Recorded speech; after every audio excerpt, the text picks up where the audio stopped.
Welcome back to another episode of Beyond the Forecast. I'm your StormTracker8 meteorologist, Madison Olms, and today I am joined by Chief Meteorologist Matt DiNardo. Matt, how are you doing on this Wednesday? Doing good. I mean, halfway through the show, or half the week, I should say, and almost the show, right? Yeah.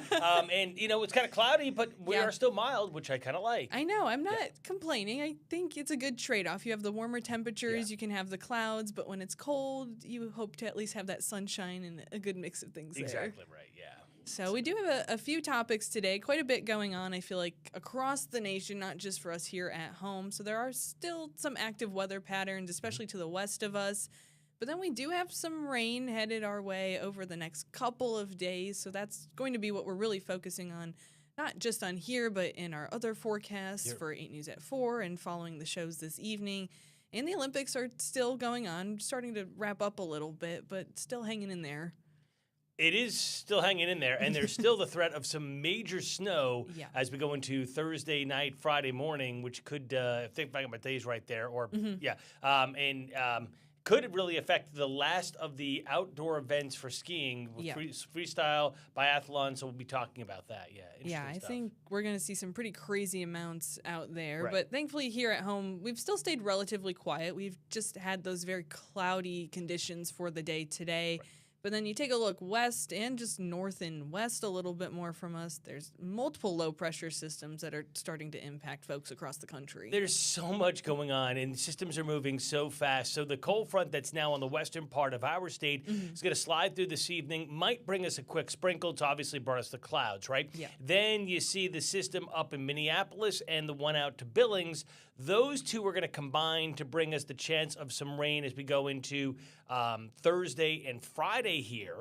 And then way off the coast there, northwest coast of Oregon, that little system, just that little dashed line, we call it trough, that could be the system that everybody's worried about for Sunday. You know, there's already people out there, the social meteorologists, not ones who have a degree, pushing, oh, big snow coming. Yeah. Stop. There's so many factors that go into a system like that, and a big player is temperatures, and right now we're still seeing above freezing temperatures, and models change and data changes, but as of right now, this is something we're still just very closely tracking. We're still quite a few days away from Sunday. Yeah, and we'll talk a little bit more about that, but again, right now, let's not go the big snow, because it's looking a lot of rain, maybe some flakes on the end. Let's calm down the rhetoric out there. Yeah, so in the short term, still quite a bit going on. We talked about fire potential yesterday, especially for folks in the central United States, closer to Texas, Oklahoma. Now there's even some risks for folks closer to the Chicagoland area and especially across Iowa as well. Stronger winds, dry conditions. It's just kind of all lining up perfectly for them. Yeah, it's unfortunate because, you know, you talk about that winter brush, which is super dry on top, and that's what, you know, catches fire and creates these wildfires. And this could be a major factor, again, something we'll be watching over the next day, day and a half or so as those systems continue to move through and those winds kick up. And in that area, too, they're seeing temperatures 70s and 80s, so unusually warm for this time of year. Right, we're all experiencing pretty warm temperatures, even us. Yesterday we hit 62 degrees, 10 degrees above average at this point in February. So, and even today we're going to be back in the mid 60s, which is a little unheard of.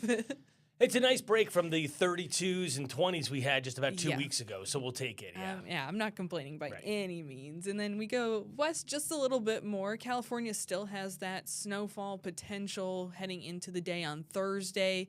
Still chances in that red area to see maybe up to 8 feet of accumulation. Yeah. So we got to really make sure that people understand, right? That's not like, you know, this is like the higher peaks of the Sierra. This is not like, you know, where... It's not our surface level. Yes, exactly. But again, we talk about this really, I mean, even that blue is 1 to 2 feet. That's really good snowpack that, again, later will melt and help out the agricultural regions of, you know, inland areas of California as that melts on down. Right, and we can see this green is showing just where all of that moisture is really pulling in. This isn't just, you know, coming out of nowhere. It's because there is so much moisture making its way into California in those regions and along the mountain range that's really aiding in what they're going to be seeing. And as you talked about yesterday, by the way, and we should have got a little more in depth, you know, the Pacific side of the mountains, what we call the windward side, which gets the rain or the snow. Once you go onto the other side, you head into Nevada, it's a high desert. It's the leeward side, because when the clouds come over that, the air dries out, and so they lose the moisture. That's why you don't see the blue extending much into Nevada, or even that red extending much into Nevada as well. Right. So it's just kind of location dependent, and then again, how much those other factors are aiding in this case, they're, again, kind of all lining up, just how the central United States has all those factors lined up for fire potential. Right. They have the factors lined up for some pretty big snowfall amounts. Which is, going to continue for the next couple of days, you said there. Yeah, so taking a look at Wednesday, this is kind of the big setup for everybody across the nation, not just us here at home. So we kind of touched on that cold front that'll be sweeping through for us here out east, but then we see this other low pressure system that you mentioned was closer to, out west, maybe closer to Montana, and very quick moving systems. Yeah. And this is where that Thursday rain really comes into play for us. Yeah, and again, I would have an umbrella. It's not going to pour buckets all the time, but there'll be enough scattered showers that, you probably cloudy for the ride into work, but lunch hour tomorrow here could be a little wet. Certainly the ride home tomorrow could be a little wet, so I'd have the umbrella just in case. And then you look at that system out in California. We were just talking about it. You could see how powerful that is with rain all the way down to San Diego. Yeah, it's going to ramp up pretty quickly, and then we see it even move through even more. This is taking a look at Friday, so we still have those other chances for rain continuing on Friday for us here at home. But then still out west, that's the big system that's going to be the big key player for this weekend, like you mentioned. Right, yeah. So now it's located in Utah, and you saw how fast things were moving just a couple of minutes ago. That's going to move across the country in 2 days, and the way that it moves and how it sets up will, shape the storm for us. Whether it's going to be all rain or maybe some snow mixing in at the end, if it gets cool enough. This has the potential to be what we call a Miller B storm, one that comes in across the Tennessee or southern Ohio Valley, reforms off the coast of the Carolina-Virginia coastline, and where that does set up, again, gives us the amount of rain. There's a lot of little factors in it right now, so it's a little bit of a wait and see. Yeah, and with these systems moving quickly, not just closer to us, but across the entire country, come tomorrow for Thursday especially, folks in the Midwest really have that potential to see some severe weather pass through. And it's not going to be super long lasting, but it's still enough. You still have those right ingredients there where that low pressure system is going to sweep on through, and that could bring some issues for them. Yeah, I mean, you have good daytime heating with temperatures in the 60s, 70s, and maybe some 80s, right? Then you have the mixing of the winds, the different shear getting involved. Yeah. So you have that potential for storms to grow, possibly become severe.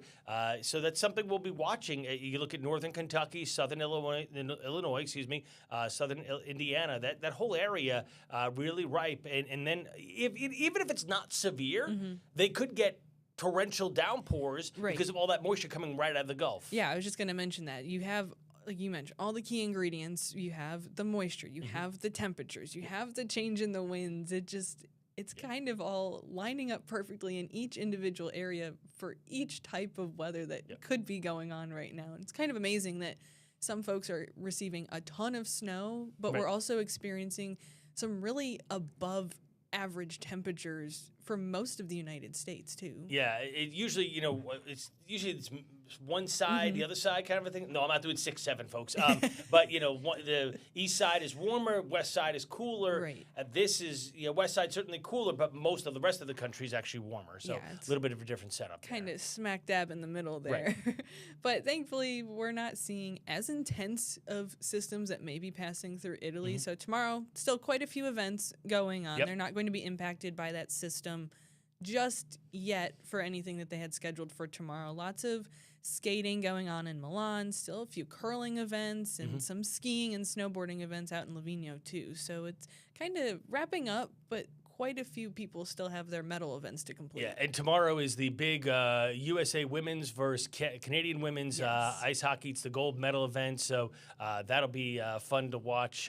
It should be a primetime game, I think, around 1 o'clock in the afternoon, Eastern time. So. Yeah, and we were just watching some of the men's hockey just before this, and that was a crazy win for Canada. Yeah, and now the U.S. are going to play, U.S. men will play just about an hour from this taping, so yeah. Awesome. Yeah, I'm pretty excited. I think the U.S. has held on pretty well. 7 gold medals, 11 silver, 6 bronze. You know, considering I feel like we've had a lot of upsets throughout this Olympic season, I'm pretty happy with it. Yeah, and Michaela Schifrin, the big favorite to do women's downhill and win it, she did come through this morning and win it. If you haven't seen it, sorry, I ruined it for you, but that's awesome stuff. I mean, this is just fantastic. I mean, we're doing well. It's always fun to watch all of these amazing athletes compete in their specialized events. Yeah, and it's not just us here in the U.S. that's done well. Norway still absolutely killing it. They just pulled way ahead of everybody. 15 gold, 33 medals total. Italy, I just bet they're so happy being the home country, and they only continue to keep adding to that medal count. It's incredible. I mean, the host country to do that well is great, so good for them. Yeah, and then France and Sweden, they finally pulled themselves back onto the leaderboard. I think Sweden was there kind of swaying in and out, and then France, I wasn't expecting to see them when I was checking all the counts today. Yeah, they've done well in some of the longer skiing events, the biathlons and things like that, so yeah. Yeah, but the big factor that I know we've been focusing on is what they could be seeing. So this is taking a look, 8 p.m. tonight, Central European time, staying dry, just a few clouds, and then we see this system. Yeah, it starts to come in as we go into the early morning hours on Thursday, and then Livigno, as you said, and the entire Italian Swiss Alps, I'm just getting crushed with snow tomorrow morning, throughout the day tomorrow. And then if you push this ahead, this does come to an end by Thursday night, and Friday looks to be a better day, but I mean, some of the snowfall amounts are incredible with this storm in the mountains. I know. We were taking a look. So thankfully, by the end of the week, looking to be in pretty good shape, especially finishing off some of those events before closing ceremonies on Sunday. But this is Friday morning after lots of that snow. Pretty much the whole system wraps up, I would say. Yeah. I mean, look at Predazzo. 12 to 18 inches of potential snowfall in the mountains up there. That is absolutely crazy. Most folks, almost maybe an inch of snow. Yeah, but I mean, or a foot of snow. Sorry. Yeah, there was that 1 inch in Tesoro, but Tesoro, I should say. But in Livigno, 8 to 12. I mean, so they may have to again. They did it yesterday for a while. Delay the outdoor stuff that's involved on Thursday until Friday when this kind of clears. Again, it's athlete safety, it's volunteer safety, it's spectator safety. Yeah, and we still have, you mentioned, I believe it's biathlon and the freestyle skiing. And those are really the two last outdoor events that they have going on, and everything else was indoor, but they're still medal events and pretty crucial to wrapping it all up. For sure, yeah. They'll get it in, I'm sure. Yeah, I'm absolutely positive. So here at home, feeling pretty good, though. Above average temperatures, 65. Like we said, we can do the trade-off with some clouds as long as we have the warm temperatures. Yep. But really, we start to see those rain systems move in for Thursday, Friday, and then that one way out west, closer to California, that's what we're really going to be keeping an eye on for Sunday. Yeah, Sunday. And again, I know some of you are hearing about, snow for Sunday. Again, please watch what your sources are. Understand this is a fluid situation. This is looking a little bit more rain set up, maybe flurries at the end or some light stuff at the end. We'll watch this very carefully. Yeah, and then next week, start to cool off, a little closer to average, though, so not completely out of the blue for what we usually see this time of year, but not as nice as what we're feeling this week by any means. For sure. But you know what? I mean, look, the law of averages, things are going to get better. Right. So fingers crossed, and maybe toward the end of next week, we can start to rebound nicely. Yeah. And with all that sunshine, again, another trade-off. Cooler temperatures, I can handle it with the sunshine. But in the short term, I know it's going to be kind of a dreary and gloomy next few days. It is, for sure, yeah. So, well, thank you guys so much for joining us today on this episode of Beyond the Forecast. As always, we'll keep you all updated. Have a good one.